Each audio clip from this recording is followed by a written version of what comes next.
Good evening, everyone. Thank you so much for coming out. As we get started, I wanted to just check if there is anybody who needs a seat, who does not have a seat right now, and if there'd be anybody who'd be willing to make a trade. Is there anybody who's still looking for a seat? I know a lot of people are looking, but elderly, or if you have a small child with you or something like that. Okay. There is an offer up front here if anybody is still looking, as well up here in the front. Okay. And feel free to move and adjust. There's a lot of people in the room tonight, so if you need to get up and move, please do so. My name's Kumar Jensen. I am a resident. I grew up in Yellow Springs. I have the great opportunity this evening of being able to be a part of the project management team, who is working with the Community Foundation and the wider community to think about what it will look like for us to think about extending local ownership of Tom's into the future. And so I have a bunch of other wonderful people up here with me tonight. And so what we're going to be doing is introducing ourselves, and then we have a short agenda of some information we wanted to share with the community, various updates on different parts of the process. And then we are going to open it up for public comment. But before we get into that stage, I did want to say, make a couple acknowledgments. One is to the Masons. I know a number of the Masons are here this evening. For you all who don't know, the Masons built the building that Tom's is in right now, and they continue to own and maintain that property. And so it's really a really critical partnership for the community to have them involved in this conversation and process. So really appreciate them being here this evening.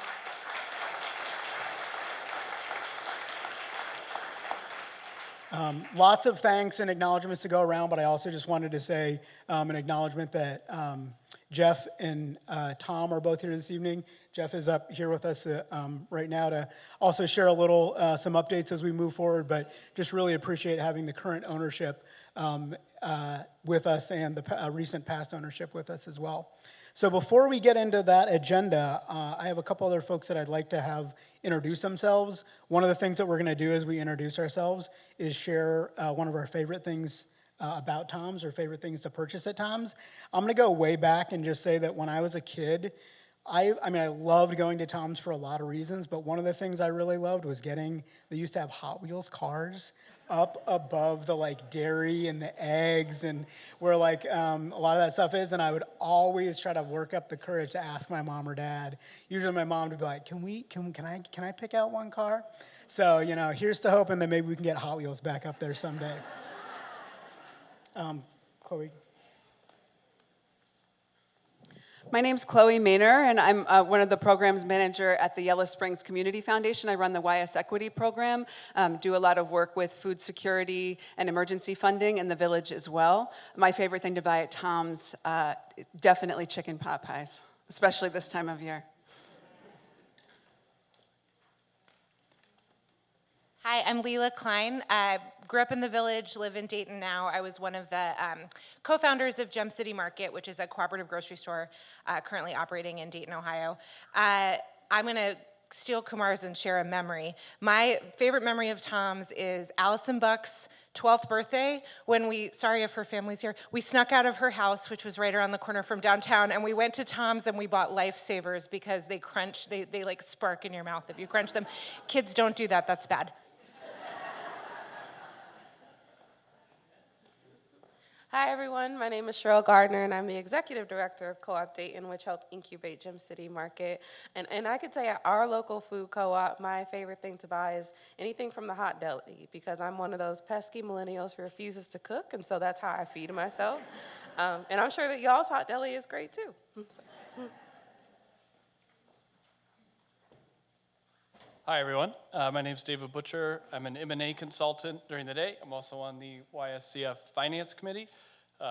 My favorite thing at Tom's, bacon, egg, and cheese on Asiago, most mornings.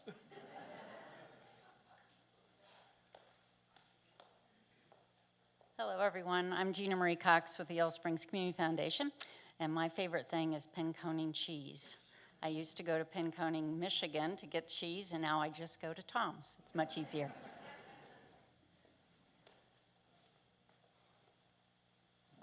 So we also wanted to invite Jeff Gray, who's the current owner of Tom's, to have an opportunity to share anything he'd like to share about where he is in the process right now. So thanks for being here, Jeff.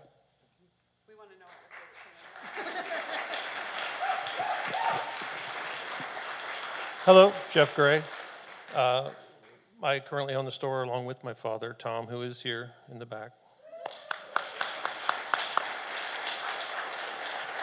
My favorite thing at Tom's Market is the chicken salad, the dill chicken salad to be exact. How did we get here? So I've been talking to my father for years about when he's ready to retire, let me know. I would love to come back and, be a part of the business and take over and give him that opportunity to retire. We finally got to that point during or just as COVID was winding down. And I came back, and within 4 months, I was running the show. And he was out the door, soon to be back, because the business itself is not the easiest thing in the world to run, and having someone with his experience at my disposal it was really easy to say, hey, I need you to come back and help me with this or that. And so he was in and out, more so out now than before, which is the whole reason I came back to do this, was so that he could retire and enjoy his life and his time away from the store. Now, running that store for now 5 years almost, 4.5, I'll tell you, it's not easy. And I have a lot more respect for him than I ever had, and that's, a lot. I had a lot of respect, and now it's like over the top. But he's told me that he's seen me deal with things in my 4.5 years there that he's never had to deal with. Everything that had COVID came in and just kind of turned the tables over on us. So why we're here? I'm looking at the future of Tom's Market and the future of Yellow Springs. And I see that I was the guy to come in and help my father retire and get the store kind of up to current technology standards and everything like that. But to go forward and take this store into the future and where it needs to go for this community, I think someone with a lot more experience and knowledge with this industry is what is needed. And it pains me to say that, but I want to be honest. I want to be honest with the community and myself, and say, I did the best I could to get us where we are, but I think the next step forward is going to take, like I said, somebody with a lot more experience and knowledge and passion to do this. Gina Marie and I have been working together for quite some time. They provide coupons for the community, people who need food. And they can get those coupons from the community foundation, from the police station, other places. And they're only good at Tom's Market. They come in and they use those to buy the food that they need to live and survive. It's a great program. It's done wonders, I think, for the people who have been using it and who need it. And that relationship was kind of somewhere where I went to her and I was expressing to her my concerns and my view of the future for the store. She said, we can't let Tom's Market or any, a lot of the vital businesses downtown, but Tom's Market, to go to, bring in some other owner from out of town who doesn't know anything about this community. I think the best thing to do is keep it local, keep it to where the people in this town, have a say. And I think the best way to do that is a co-op.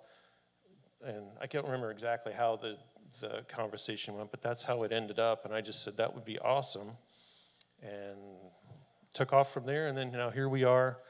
I think I've seen a lot of positive reaction to this. I think there has been some negative, but I think there's a lot of things that people don't understand about a co-op, and maybe that's why we're here tonight, is to talk to those people and really get a good understanding of what a co-op is, how it works, what does it mean, what does it look like, is it going to change, is it going to look the same, stuff like that. So that's why we're here. So anybody who has those questions, please make sure you come forward and get your questions answered. And I think I'll turn it over to Gina Marie now. Thank you.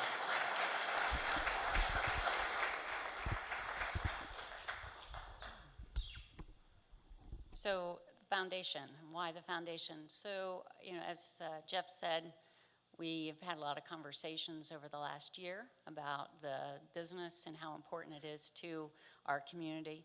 The foundation's been having a lot of conversations about how we are lucky to be here in this day and age and living in Yellow Springs, and how we may like to change things and have things that we don't care for specifically, but we have it a lot better here than other places, and we all are very happy to be here, most all of us.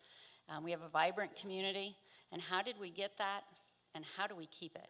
And that's been a conversation at the foundation, and we have a lot of assets in our community. If it's Glen Helen or the bike path, our senior center, Tom's Market. And so when that was brought to my attention and Jeff said, you know, we need to think of something, the future, I'm like, well, how do we keep it local? That seems most important, is to keep it local and open, and so that our community can get to it downtown. And that really how it evolved, and bringing it to the board of our community foundation and then the finance committee. So at this moment, we're in kind of a discovery. So we needed to understand more about the business, where it stands, and how we would make a transition to a co-op. And the view of the foundation is that we'd like to give it some runway. First off, I said this to multiple people. I shop almost every single day at Tom's Market, but you do not want me running it. So we need to find somebody to manage it. So what we're really looking at is to be able to give the business a couple years for us to then be able to, during that time, develop the right managers, what a co-op really is, and we're beginning that process as what's the community want, and that's why we're here this evening. So I think I'll pass it over to you, and then we'll come back to questions that might generate. But I do want to say thank you to Jeff and to Tom for being here. As the community, we all appreciate it, and we definitely is an important part of our community. So thank you. Thank you, Gina Marie. So I just want to talk really briefly about food security, and we've been having some really exciting conversations, and some of you have been part of some community conversations that have started to spark interest in developing a food co-op. When we started talking about some sort of transition model to local ownership, including the option of a food co-op, part of our work at the foundation has to do with making sure that people are fed. And Jeff mentioned the Tom's Food Card program that we have. We've been, through the holidays, what were we doing, like $6,000 or $7,000 a week in those cards that we're going through, that were from local people that needed help with food through the holidays. So that's one way to do it. And then there's also the more systemic issue of hunger and food security in the community. Having access to food in town is really important, is of the utmost importance for all of us that are here and people that are moving here. And then there's also the issue of local growers, and food co-ops all over the country have really deep relationships with local growers and farmers. We've been working really closely with Alex from Hall Hunger to talk about that aspect of it, that creating a local food system and food security has to do with, yes, having some place to shop and having a full service grocery store, and it also has to do with lifting up and highlighting the work of local growers and farmers and producers as well.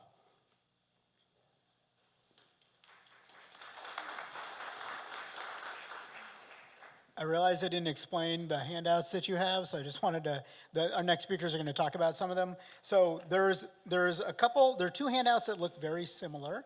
One of them on the back side has a diagram on it. That's the one that we're really going to dig into a little bit more detail this evening. But on the front of that one, there's a summary of the survey results as of, I think, Friday. Of last week, and so we're still have been getting some more responses. So a little snapshot there, as well as the agenda for this evening in a very high-level timeline overview. The backside diagram, Leela Klein is going to go over in a minute. But before we get there, I want to invite David Butcher up to talk a little bit about some of the high-level sort of financial approach to the project as well.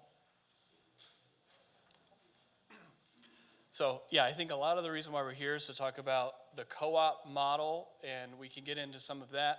I just want to briefly explain kind of our process and what is happening in the background that Gina Marie touched on, which is the foundation, and myself included, will be buying the business from Tom's to hold it for that period until the co-op is created, and we'll buy the community foundation in all or in some part back out of that investment.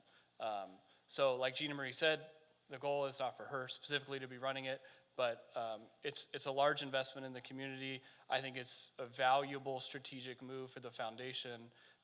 And so right now what we're doing with Jeff, which has been a great process so far, is going through all the financials of the business, making sure that the transaction is sustainable for the co-op, because ultimately the community is going to be the ones that will own it in the future. And so to make sure that that is sound, that things are good with the business, and that we're in a good place to start so that we can give that probably 2-year runway. So I can answer some of those questions. I don't want to get too involved into the financials other than the fact to say that Jeff has done a very good job with the business. I look at these all day long. I'm a nerd about it, and there's a lot of macro conditions that he is experiencing that a lot of businesses have, especially post-COVID. Yellow Springs is not immune to those outside pressures, and so I just want to give him like a really big round of applause and to say that the reason he is here is not because the business is doing bad. In fact, it's doing quite well in my opinion, so, or else we would not be interested in purchasing it, and we wouldn't think it's a valuable investment for the community. So just want to make sure that that is understood, and congratulations to Jeff and Tom. So.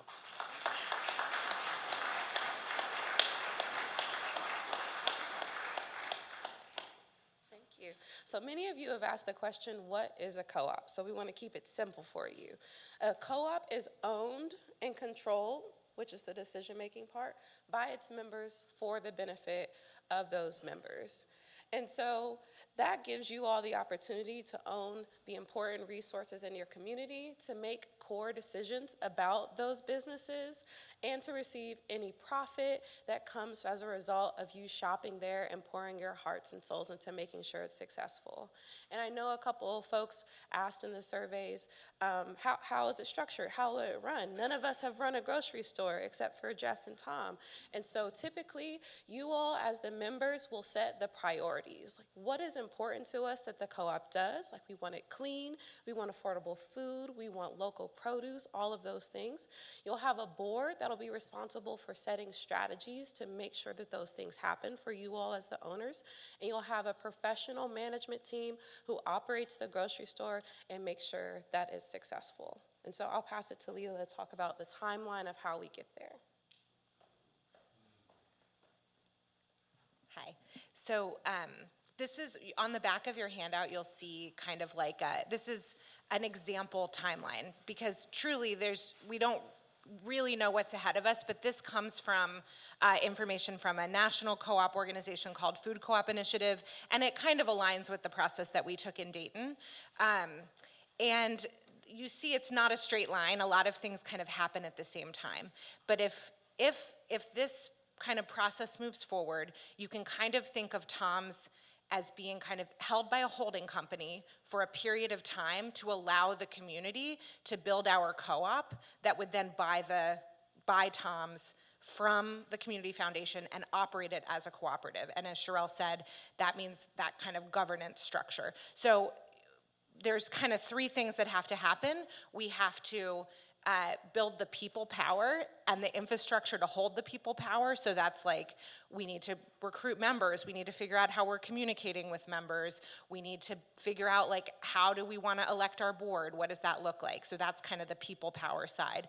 We also want to think about, as a community comes together and forms a board and thinks about how they want to operate a grocery store in the future, we might want to think about that business plan. What might the community want to see that's not already happening? What do we really want to preserve that's already happening? And so there'll be a business planning kind of element, which includes kind of feasibility determinations, kind of market research, and probably creating a financial plan, which is like a pro forma that tells us how much capital we will need to operate the business, how much capital we will need to buy the business from the community foundation, how much capital we will need to make any improvements if we decide we want to build a whole new bulk section, like how much will that cost? And then you also have to build like the legal structure. that holds our power. So we have to incorporate with the state. We have to have bylaws, things like that. So that's kind of what this is meant to represent. Not that everything will happen exactly in this order, especially because in most cases, you would, like, when you read, kind of the guide to how you, to how you convert a traditional grocery store into a cooperative, like the biggest first step is those early conversations with the owner and seeing if the owner is even interested. Well, we're already way ahead of the game on this. We're already having those conversations. So I would say we're kind of in stage 1 right now, but also a little bit in stage 3 right now. And so this is kind of the process of what it would take to get there. And it would involve a community campaign. It will involve membership, raising capital. Much of that capital will come from ownership, membership shares that community members can buy. Owning a share means you get to participate in governance, you get to run for the board, you get to elect the board, you get to have a say-so in how the store runs. Yeah, so I don't want to say it's going to look exactly like this, but this is just to give you a sense. And Sherelle and I will both be here if you have questions specifically about kind of co-op structure and governance.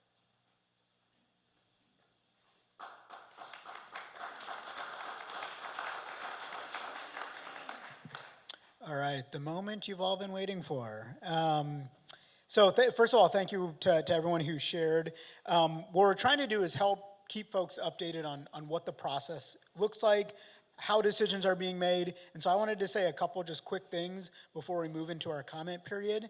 The first is just to talk about what's going to happen next, right? So we've already heard little bits and pieces of it, but the timeline is that between now and the end of January, the Community Foundation and Tom's Ownership are in that conversation and negotiation around an offer. And so if an offer is accepted at the end of the month, the path moves in one direction, right? And that direction is some of the things that Leela just talked about, but it's also making sure that for that period of what we're sort of talking about is 2 years where the Community Foundation is still going to be really sort of operating as the backbone for supporting the business.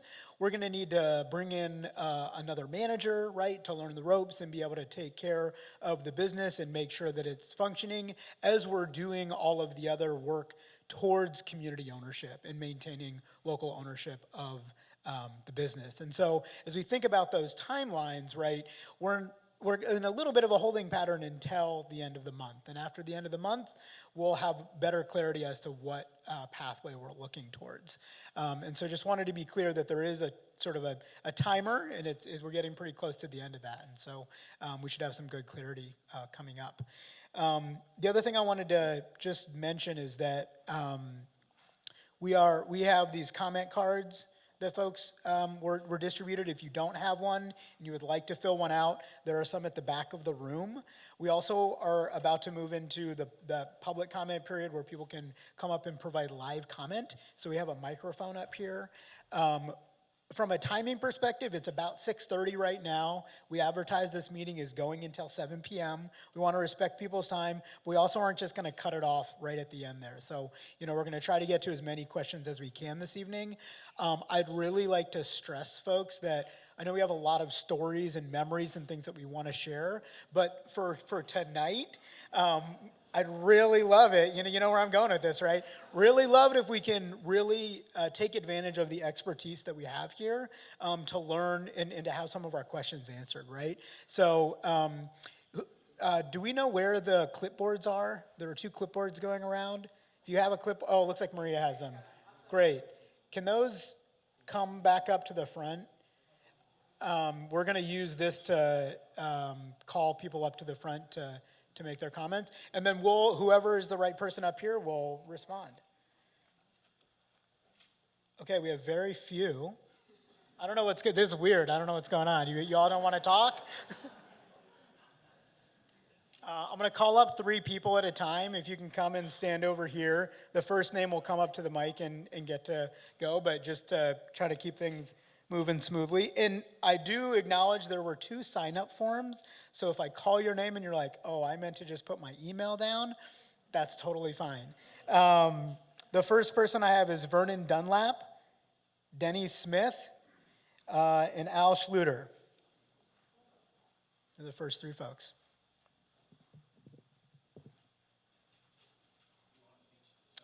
Nope, you can all, yeah, you're just going to line up next to the mic right there. With Vernon, you're up first. My question is, if the co-op would fail, would the members of the co-op be financially responsible for any liabilities?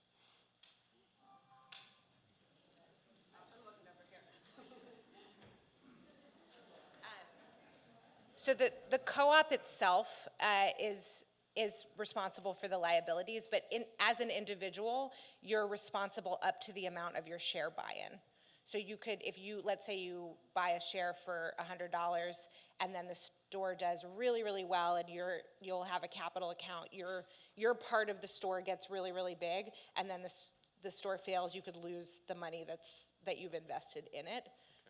But you don't have personal liability beyond that. No more than your $100? Essentially, yes. Yeah. Oh, that's good. I'm not saying it's going to be $100. Yeah, come on, Benny. Okay, I'm Denny Smith, and I'm a ringer. I retired out of the Air Force Base, and I wanted to get as far as I could away from the Air Force Base, a 30-minute commute, so I moved down by the Dayton Mall, and I looked to find a community. And what I landed in was a bedroom community. It didn't feel like community, so I joined the zoning commission and got to know what a real community looked like using what's called the Florida concept. It's about a guy, not the city. A bedroom, a real community has got a core arts district, awesome, right here. It's got a walkable sidewalk system with some benches, like out in front of Tom's, right here. Housing, a little bit of an issue right here because the price is going up. And it passes the popsicle test. And I just wanted to share with the popsicle test. All you do is get out of your house, had a nice day, and walk to your community grocery store, buy a popsicle, and carry it home and eat it. If that's impossible, it's not a good community. But at Tom's, wow, a community-operated grocery store, I think, is an essential to the life of Yellow Springs. And you notice you were strong in 2 out of 4, weak in 1. Let's not lose it. Let's hold on to that Tom's community. Thanks for your time.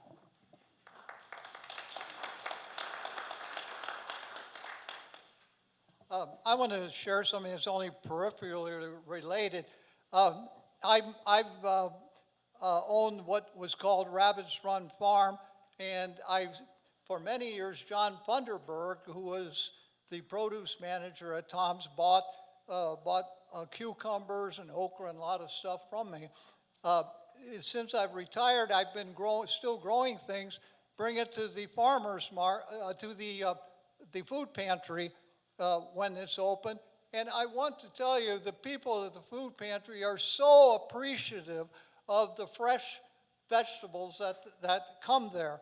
A lot of people in town really are suffering for food.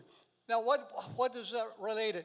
We have agraria, 130 acres of land, and we could use this to grow food to help the people that need it and to supply Tom's and maybe even lower the prices somewhat.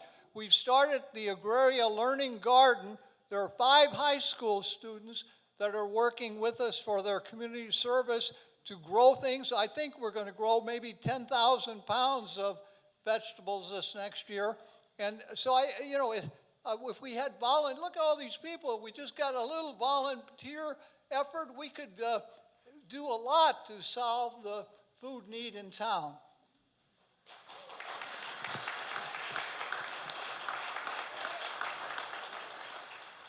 Thank you. The next 3 folks we have, Jane A., I believe. Okay.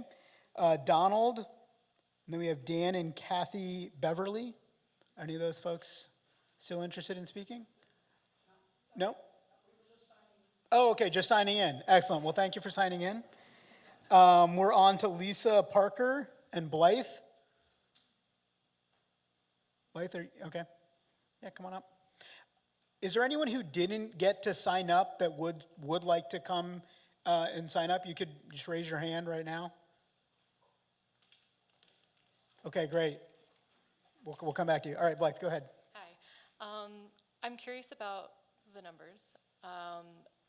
Sort of what might be the approximate cost of purchasing the store, maybe now as the community foundation is preparing to do that, or what an estimate of the total cost would be for the members to then buy the co-op at the end of that process.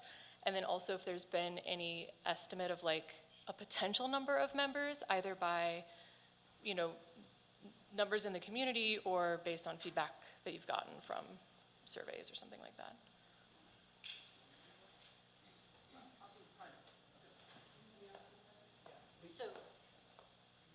So first off, the financial portion of it is going to remain confidential in respect for Tom and Jeff. But one of the reasons that the foundation is doing the like 2-year window runway, maybe it's 18 months, have to be a little bit longer, is to allow us to develop the requirements that would need to happen and understand what the cost per member would be. So we recognize that, you know, this is, first off, we haven't made the decision at the foundation that it is time to buy or that we can buy. And Jeff hasn't made a decision that he wants to sell. So we have to get to that point, and that's what the due diligence has to happen. We both, respectfully, they have to make their decision, and respectfully, the foundation will have to make theirs. If we can come together on that, which we all hope that we can, then what we're looking for is provide the time for the experts in co-op to be able to come together and say, and bring to the community, this is what we're thinking. And so your second part of the question is actually probably answered. Thank you. The second part of the question is probably answered in a forum similar to this and a discussion at that point when we know a little bit more. Yeah. So, okay. Can I expand a little bit on why I framed the question the way that I did? Because I realized I did not frame it well. I didn't think I'd have the opportunity to speak, so I didn't formulate the question in advance. Obviously, the feasibility of the community being able to establish a co-op depends on the number of people who are able to do it and how that, like you said, how that cost breaks down per member. A lot of co-ops are something like $100 to $300 per member. But those are all the co-ops that I'm familiar with where prices are like that have thousands of members. And the population of our village is, and this is where I'm really embarrassed, I don't know the number. 30, thank you, yeah. So that's including children and a lot of people who wouldn't be members. So that's why I was curious about the feasibility, and I assumed that both the community foundation and the current owners would be thinking about that, because otherwise the community foundation could be saddled with a company or with a grocery store that then the price per member is untenable for people in the community. Yeah. And I think that was all for my question. Yeah. You're right. I mean, that's part of our due diligence is to think about that, and we are 3,700, 3,600, whatever that right number is. So we do understand that from a perspective. Cool. Thank you very much. So. Yeah. Another thing to keep in mind too is that typically the capital stack used to purchase an existing business or build a new cooperative, member equity is a part of it, but usually if there's a lot of ifs, and of course, like part of the work of the co-op would be to develop a strategy for capital stack, but often there is some debt financing element, and if the business is doing well, it can cover debt service for the buyout, some amount. There's also, the potential for kind of favorable debt terms, like for example, some foundations make favorable term loans for, charitable purposes, or there's actually a number of different cooperative finance entities around the country who specifically loan to co-ops. And so part of that kind of like having a pro forma will be for us to say, what do we need to set the member share at? But usually it's not just a question of how much do we need to raise, it's also a question of like how much can realistically our community afford. But often the member number goal is not set just pegged to how much money we need to raise, but actually how much participation do we need to make this co-op work. So we'll also be looking at like how many customers does Tom's need to see a week, does the market need to see a week to be successful, and then we'll be estimating, okay, if we have 1,000 members, we think 2/3 of them will shop. Is that enough people to participate? So it'll be not just about raising capital, but also about setting goals for participation. Yeah.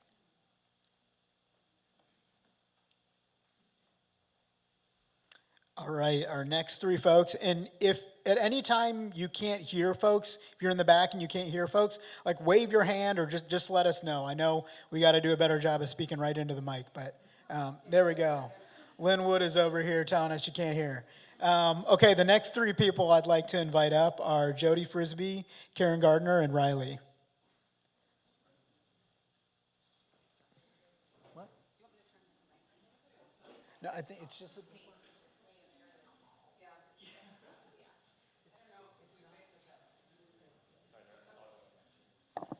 Test.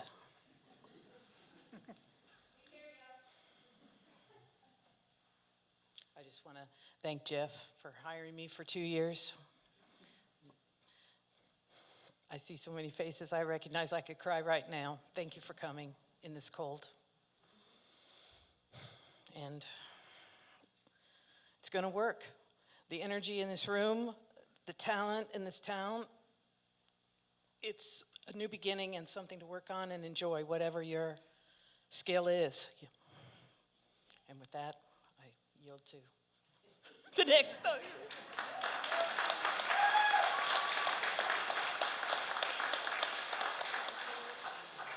Hi, I'm Karen Gardner. I actually have two questions, but I think they're pretty short. I wondered if Jeff and Tom or the Community Foundation had at all considered just selling to a private local person. I'm not against the co-op at all. I'm just wondering if you considered that, and if so, why you decided to go ahead with the co-op model. Go, Jeff. Yes, consideration was as long as it's local. I've spoken to several people who have approached me with that interest, and I've entertained it, the conversation several times. It ultimately that led to no path forward. I think the Community Foundation's involvement and the possibility of a co-op is probably, in my opinion, the best possible move forward, but it's not the only path out there. I think the Community Foundation is also interested in seeing, even if it's not a co-op, they want to help bridge to a local, either multiple owner situation or, the word here is local. Yeah. So that's my interest, that's their interest. I know that's everyone in this room's interest, so that's where we're trying to keep it. I really thank you and applaud you for thinking about that. Of course. My other question is, I just am thinking about YS equity. Is it possible in the model to make the shares less expensive for people in need? Yes, so I mean, really, if the governance model of the cooperative comes together, that's going to be a conversation. There are so many examples of co-ops that offer sliding scale memberships, that offer amazing like produce perks programs to people with food stamp benefits. There are so many different programmatic elements that could be kind of baked into the co-op model here in town that could really benefit low and moderate income people and people that are struggling to make ends meet. So we're absolutely, I'm thinking about that every day as we're having these conversations, but it's a great question, yeah. I also have two questions, and they're kind of in the same vein as Karen's second one, so it might be, sorry. So I also have two questions, and it's possible they can't be answered right now because every co-op is different, but in the hypothetical future, will businesses and organizations be able to buy a share? So can Bentino's or the Little Art buy a share? And how does equity work?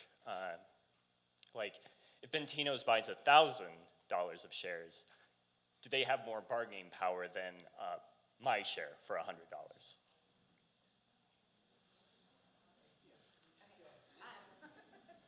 So the bylaws will determine what type of entity can buy shares. As an example, in Gem City Market, we have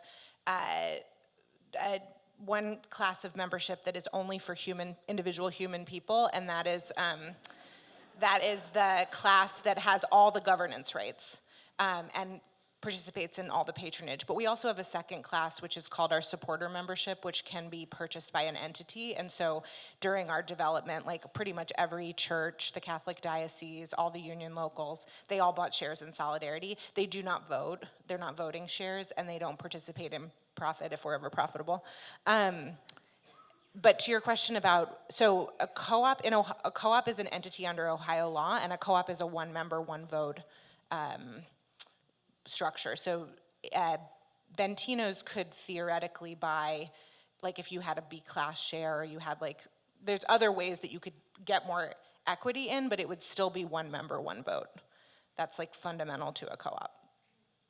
Can I ask a follow-up question? So following up on that, is there a limit to how much somebody can invest? That will be set. So it's a little bit complicated, but there's different ways that a co-op can raise money. So that will be set in the bylaws. Yeah. Theoretically, no, but they wouldn't get more say-so because they invested $5,000 when you invested $100. Okay, thank you. I have $0, so that was asking for a friend.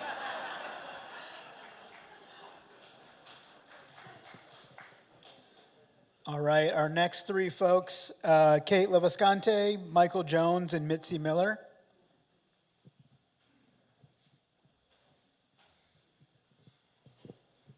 Hi, can you hear me? Kate Leviscante, and Karen asked my first question. I was curious whether individual ownership might be an option for a business which we hear is healthy. So we've heard some answer to that. Thank you. We've heard some answer to that. Thank you. My second question was, I was so excited to see Gem City come into life, and I hear that it's doing well. I'd like to hear a little bit more about how well it's doing. How is it going? Okay. So Gem City Market opened its doors in 2021, so we're coming up on our 5-year anniversary. It felt very gratifying to hear Jeff talk about the fact that since the pandemic, he's gone through things that his father never went through. That's what we've been told too. So 2021 is when we opened our doors.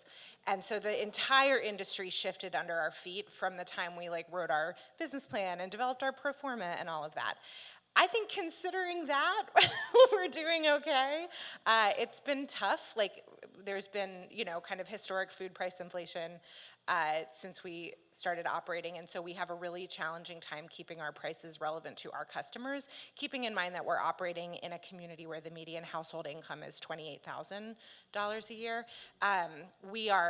We have about a third of our customers are food stamps eligible, and about a quarter of our transactions are food stamps, which is higher than you guys. I mean, it's pretty high for the industry, and so whenever there's these disruptions in the food stamps, that kind of sets us back. I would say our victories are that we grew our weekly sales. We grew our weekly shoppers last year by an average of 500 people a week, which was great. So we're on a path. We want to really be fully sustainable. We want to be having 2,800 shoppers a week, something like that, and we're at 2,400 shoppers, 2,500 shoppers a week. So we're growing that. We built ourselves a long runway because we knew that this would be hard, and we knew the community that we're serving is income restrained. So it's a little bit of a different picture, I think.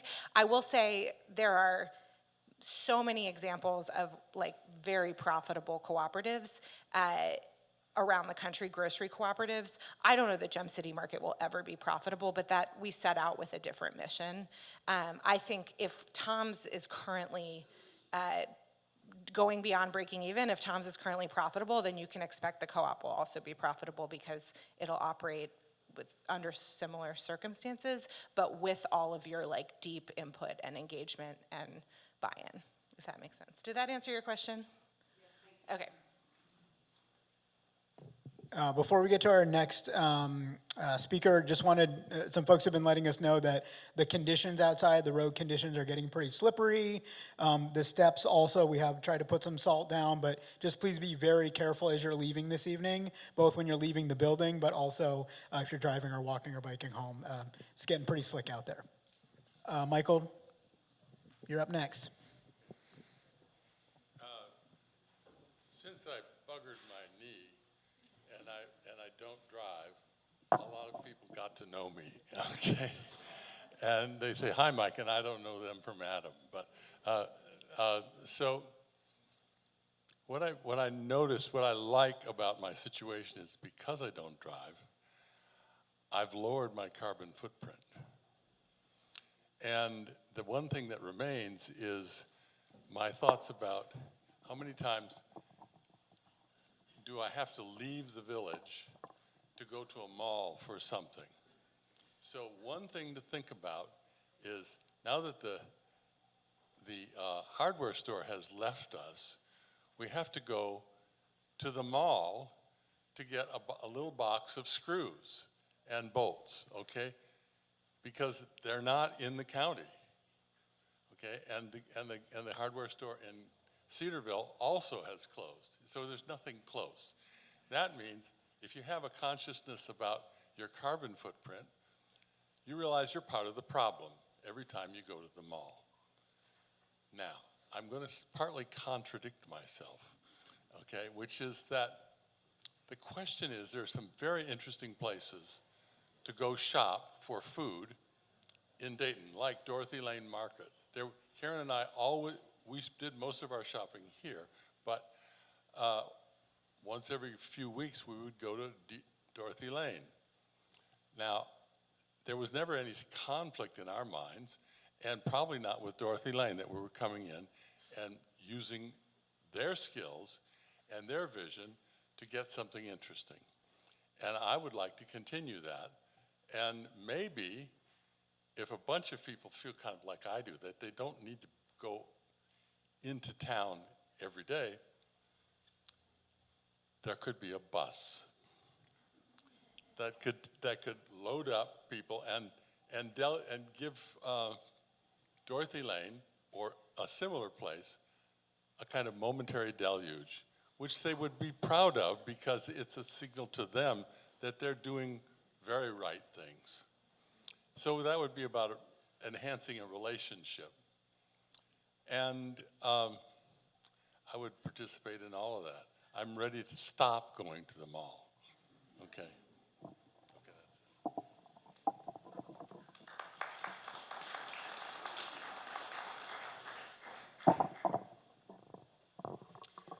Hello, my name's Mitzi Miller. First of all, I'd like to thank the Masons for being here tonight and listening to our community members.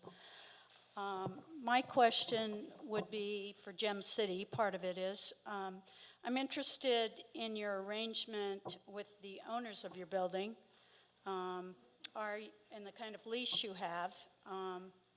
Is it a lease that you're paying so much a month, or is it have to do with a certain percentage of profit? And the other thing I'd like to know is a little more about the Masons. Here's a community that's really in need, and we see changes occurring all over the village. I'm hoping that you'll work with us and our community in a positive direction. Thank you.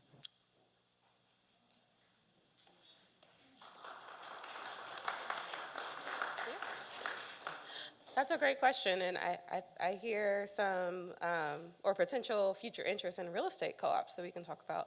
But so pretty early on, Gem City Market was able to form a partnership with a local nonprofit who is the current owner of the building. Eventually, once the new market tax credit is paid off, that will become owned by Co-op Dayton. So the strategy was always for the building to remain in friendly hands, to keep the lease as affordable as possible, and to allow the market in downtimes to be able to get a grace period, an extended grace period, to not have to pay the lease if the market wasn't doing well. So I think that that's something that could be negotiated if that's the question of how do we get property into friendly hands so that we can better manage our overhead costs and keep the store affordable. Is there anybody else that would like to make a comment? We're at about 2 till 7, so we're right on the dot, but we definitely have time if there's any other folks that'd like to make a comment. Yeah, please come up. And for folks that filled out the comment card, there is a basket in the back on the food table. You can also leave them on your chair or any of the sign-in tables on your way out. Hi, my name's Ben Hardman. I just got a job at Tom's, and I guess my first kind of question might be for Jeff. Am I going to be able to keep working there, which I want to, if it's transitioned into a co-op? Yes. So I value all of my employees deeply, and Gina Marie has made it very clear that the employees of Tom's Market are the heart of the place. We need them. We need you. We need everyone who comes in every day and makes that store worth shopping.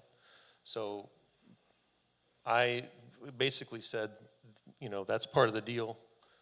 There's no world where they wouldn't want the same thing. So, yes, absolutely. Thank you very much.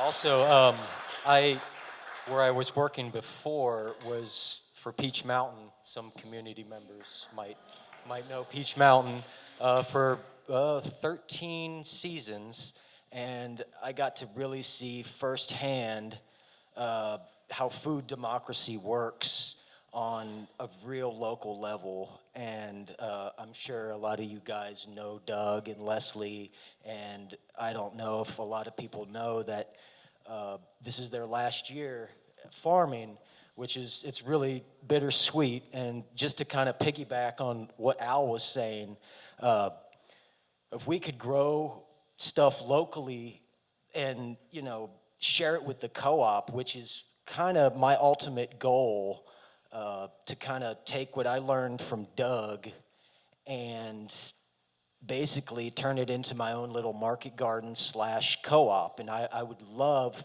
absolutely love, to be able to stay involved, which I plan to, and somehow, you know, with the community and the garden and the market and the co-op and all that, and, you know, just, you know, one thing after another, it would just snowball into something that I know everybody here is all for. So, and, you know, amen to Peach Mountain. And just another thing that I got to see, just how fast local produce, on top of being organic, flies off the shelves at Tom's, and it was really amazing to see. So, thank you. Of course, thank you.